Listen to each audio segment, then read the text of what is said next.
The day my son drove me to a nursing home. I thought he was taking me somewhere safe. I was wrong. He wasn't bringing me to a new home. He was leaving me behind. What Daniel didn't know was that the building he walked me into belonged to me. My name is Margaret Wilson. I was 72 years old when my own son decided I was no longer part of his life. For 40 years, I believed Daniel was my greatest achievement. I raised him alone after his father passed away. I worked 2 jobs. I skipped vacations. I wore old clothes so he could have new ones. I thought every sacrifice was worth it. Because mothers don't count what they give. They only remember who they gave it for. Daniel was always ambitious. As a child, he dreamed big. I loved that about him. But somewhere along the way, his dreams became more important than the people who supported him. After his business failed, he started visiting less. Then the phone calls became shorter. Until one afternoon, he arrived at my house with paperwork.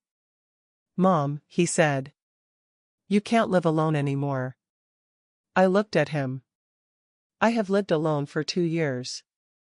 He avoided my eyes. This is different. That was the moment I knew. He wasn't worried about me. He was worried about responsibility. 2 days later, Daniel packed my belongings. Not much. A few dresses. Some photographs. My husband's old watch. The memories of a lifetime fit into 3 boxes. During the drive, Daniel barely spoke. Finally, he said, "You'll like this place." I looked out the window. "Will I?" He didn't answer. When we arrived, a woman named Evelyn greeted me. She smiled warmly. "Mrs. Wilson, we have been expecting you." I looked confused. "Have we met?" She smiled. "No. But I know exactly who you are."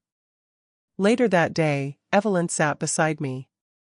"Mrs. Wilson, there is something you should know." She placed a folder on the table. Inside were documents. Property ownership papers. My eyes widened.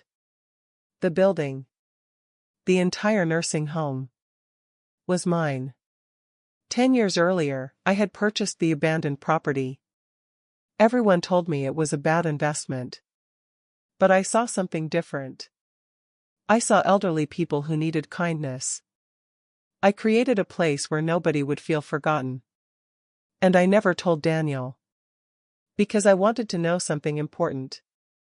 Would my son love me if I had nothing? 3 weeks later, Daniel came back. He walked into my room smiling. "Mom, I heard about the building." I looked at him quietly. "And?" He sat down. "We should talk about the future." I understood immediately. Not my future. His. "Daniel," I said softly. "Do you remember the day you left me here?" His smile disappeared. "Mom, I wasn't angry because you brought me here. I was hurt because you forgot who brought you here." Daniel cried. For the first time in years, my son looked like the little boy I raised. He apologized. And I forgave him. But forgiveness doesn't mean forgetting. Love needs boundaries. And sometimes, the hardest lesson for a child is learning that their parent is a person too. Never underestimate the people who quietly sacrifice for you.